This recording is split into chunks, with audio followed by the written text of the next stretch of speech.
સુરતના કાપોદ્રા વિસ્તારમાં દૂધ વેચાણ કેન્દ્ર બહારથી દૈનિક ધોરણે થતી દૂધની ચોરીની નિગરાની કેમેરામાં કેદ થઈ। સુરત શહેરના કાપોદ્રા વિસ્તારમાં આવેલા એક દૂધ વેચાણ કેન્દ્રની બહારથી નિયમિતપણે દૂધની ચોરી થવાની ઘટના પ્રકાશમાં આવી છે। વહેલી સવારે દૂધ વિતરક દ્વારા દુકાનની બહાર મૂકવામાં આવતા દૂધના પાત્રોમાંથી અજાણ્યા શખ્સ દ્વારા રોજિંદી ચોરી કરવામાં આવતી હોવાનું સામે આવ્યું છે। આ સમગ્ર ગુનાહિત પ્રવૃત્તિ દુકાન માલિકે લગાવેલા ગુપ્ત નિગરાની કેમેરામાં સ્પષ્ટપણે નોંધાઈ ગઈ છે, જેનાથી આ ભેદ ઉકેલાયો છે। પ્રાપ્ત વિગતો અનુસાર છેલ્લા કેટલાક સમયથી દરરોજ અંદાજિત 5 થી 10 જેટલી દૂધની થેલીઓની અકળ રીતે ચોરી થતી હતી।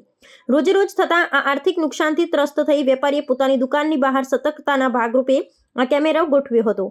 દ્રશ્ય ચકાસતા એક અજાણ્યો વ્યક્તિ વહેલી સવારે અત્યંત ચાલાકીપૂર્વક દૂધ કાઢી લેતો નજરે પડ્યો હતો, જેના થકી દુકાનદારને થઈ રહેલા સતત નુકસાનનું મૂળ કારણ સ્પષ્ટ થયું હતું। આ સચોટ પુરાવા હાથ લાગ્યા બાદ પીડિત દુકાનદાર દ્વારા આ મામલે કાપોદ્રા પોલીસ મથકમાં સત્તાવાર ફરિયાદ નોંધવાની તજવીજ હાથ ધરવામાં આવી છે। સ્થાનિક અન્ય વેપારીઓ પણ આ પ્રકારની નાની પરંતુ સતત થતી ચોરીઓને પગલે ચિંતા વ્યાપી છે અને તેઓ વધુ સાવચેત બન્યા છે।